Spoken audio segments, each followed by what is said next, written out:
and the studio lights blazed down on the familiar set of The Dick Cavett Show. As the audience settled into their seats on that memorable evening in 1974, the air was thick with anticipation. Muhammad Ali, the most controversial and charismatic athlete in the world, was about to make an appearance that would be talked about for decades to come. Dick Cavett, known for his intellectual wit and ability to draw out unexpected responses from his guests, adjusted his tie nervously.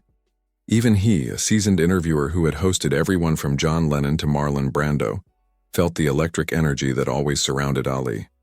"Ladies and gentlemen," Cavett announced to the studio audience, his voice carrying across the hushed room, "please welcome the heavyweight champion of the world, Muhammad Ali." The crowd erupted as Ali strode onto the stage with that unmistakable swagger, his 6'3" frame moving with the fluid grace of a dancer. He wore a sharp navy suit that complemented his athletic build, and that famous smile, the one that had charmed millions and infuriated just as many, spread across his face as he waved to the audience. Thank you," Ali said, settling into the guest chair with surprising gentleness for a man who could knock out opponents with a single punch. "It's good to be here with the great Dick Cavett."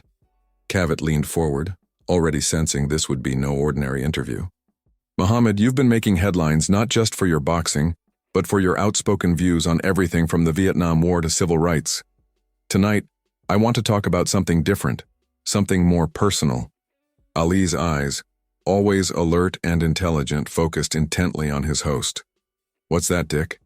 "I want to talk about fear," Cavett said, his voice dropping slightly. "You're known as the greatest. You've faced some of the most dangerous men in the world in the ring, but I'm curious, what scares Muhammad Ali?"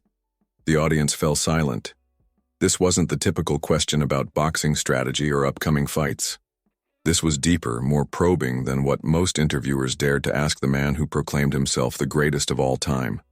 Ali was quiet for a moment, his usual rapid-fire banter replaced by thoughtful contemplation. He looked out at the audience, then back at Cavett, and when he spoke, his voice carried a weight that surprised everyone in the studio.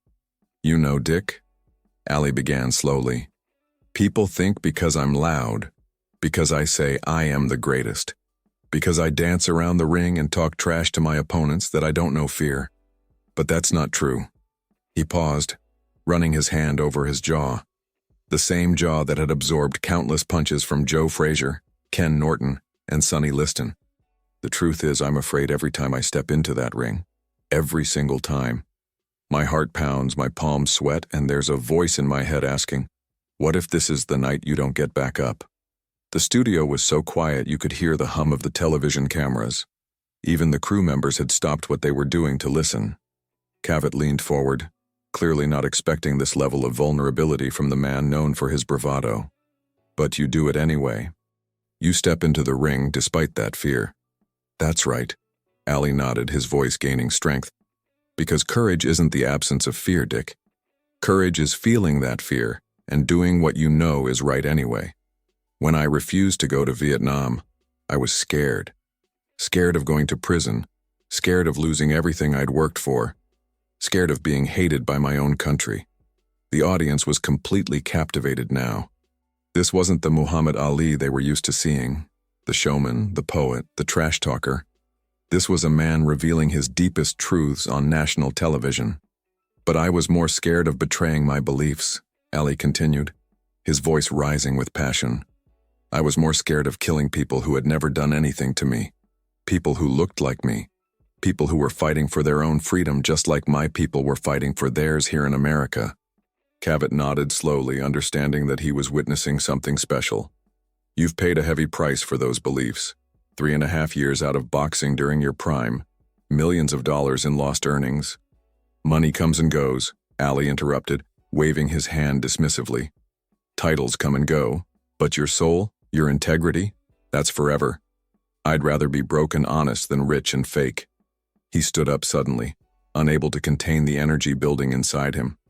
The audience watched, mesmerized, as he began to pace the small area in front of his chair. "You want to know what really scares me, Dick?" Ali asked, his voice now carrying the rhythm and cadence that made him such a compelling speaker. "What scares me is seeing young black children who don't believe they can be anything more than what society tells them they can be. What scares me is seeing people accept injustice because fighting it seems too hard. The camera zoomed in on Ali's face, capturing the intensity in his eyes, the passion that drove him both in and out of the ring. What scares me, he continued, is the thought that I might waste the platform God gave me. I'm not just a boxer, Dick. I'm a voice for people who don't have one. I'm proof that a black man from Louisville, Kentucky, can stand up to the whole world and not back down. Cavett was clearly moved by Ali's words. That's a tremendous responsibility to carry. It is, Ali agreed, sitting back down but still leaning forward, engaged. But you know what? Every great person in history carried that kind of responsibility. Jesus carried it. Muhammad, the prophet, carried it. Martin Luther King carried it. Malcolm X carried it. He paused, looking directly into the camera, speaking not just to Cavett or the studio audience, but to the millions watching at home. The question isn't whether you're going to face challenges or whether you're going to be afraid. The question is, when that moment comes, when you have to choose between what's easy and what's right, what are you going to do? The studio erupted in applause, but Ali held up his hand, indicating he wasn't finished.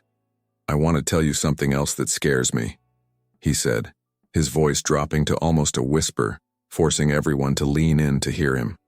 I'm scared of getting old and looking back on my life with regret. I'm scared of being on my deathbed and thinking, I could have done more. I could have stood up more. I could have helped more people. Tears were visible in some audience members' eyes.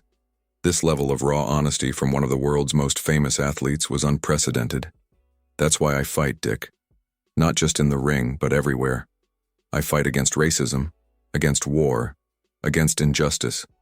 Because when my time comes, and it will come for all of us, I want to know that I used every day, every opportunity, every gift God gave me to make this world a little bit better.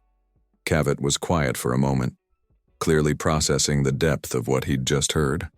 Muhammad, in all my years of interviewing, I don't think I've ever heard anyone speak with such honesty about fear and courage. Ali smiled, and for the first time since the serious part of the conversation began, his famous playful demeanor returned slightly. Well, Dick, I told you I was the greatest. I didn't just mean at boxing. The audience laughed, the tension breaking slightly, but the power of his previous words still hung in the air. But seriously, Ali continued, I want young people watching this to understand something. Being great isn't about being perfect. It's not about never being afraid. It's about being real, being honest, and being willing to stand up for what you believe in even when the whole world is against you. He stood up again, this time moving to the edge of the stage, closer to the audience. I've been called a lot of names in my life. Draft dodger, troublemaker, loudmouth, and you know what?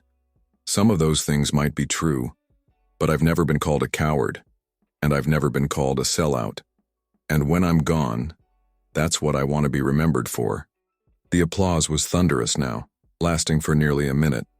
When it finally died down, Cavett asked one final question. Muhammad, if you could leave our viewers with one piece of advice, what would it be? Ali looked thoughtful for a moment, then smiled that famous smile one more time. Don't let anyone else write your story, he said simply. Don't let society, don't let fear, don't let other people's expectations determine who you become. You have something unique to offer this world, something that only you can give. Find out what that is and then give it everything you've got. He paused, looking directly into the camera one last time. And remember, service to others is the rent you pay for your room here on Earth. Make sure you're not behind on your rent. As the show went to commercial break, the studio audience gave Ali a standing ovation that lasted several minutes. Crew members, many of whom had worked on hundreds of television shows, were wiping tears from their eyes. Years later, Dick Cavett would say that this interview was one of the most powerful moments in television history, not because of any shocking revelation or controversial statement, but because it showed the world a side of Muhammad Ali that few had ever seen. The vulnerable, thoughtful, deeply spiritual man behind the larger-than-life persona. The interview would be replayed countless times over the decades, inspiring generations of viewers to examine their own fears, their own courage, and their own purpose in life. It remains a testament to the power of authentic communication and the impact one person can have when they choose to speak their truth, regardless of the consequences. In a world often dominated by superficial celebrity culture, Ali's words that night served as a reminder that true greatness comes not from what you achieve for yourself, but from how you use your gifts to lift others up. It was a message that resonated far beyond the boxing ring, far beyond sports and far beyond entertainment. It was a message about what it means to be truly human. If this story moved you, leave a comment below and tell us about a time when you had to choose courage over comfort. Subscribe to our channel for more inspiring stories that remind us that greatness isn't about being perfect.